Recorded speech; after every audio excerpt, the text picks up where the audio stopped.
To create a new condition in OST, you go to the conditions window and you click new condition, this plus sign.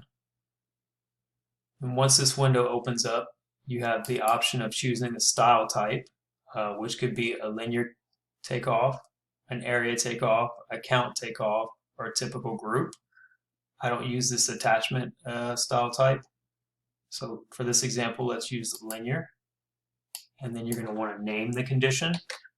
So storefront test is what I chose for this particular example.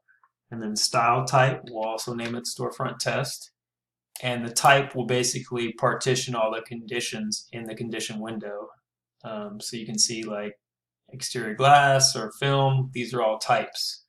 And then for the layer, you have a layer window, which allows you to divide the different layers of conditions and scope items on your takeoff. So for this one, we'll name it also storefront test. And basically what these layers do is it allows you to click on each one. So if I clicked on storefront test, it would remove it from the floor plan because it's not checked. So same thing with film. So if I click this box, all the film would remove off the floor plan and no longer be active. So after you set that, you can move on to dimension height. You don't need to worry about this condition number. It just assigns a number to each condition.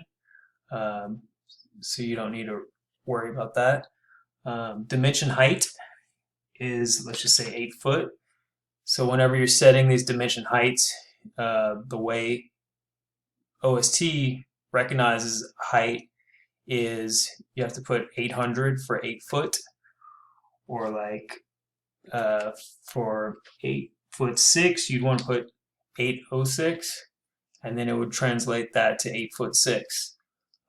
This thickness is just the thickness of the line that it's going to put on each condition.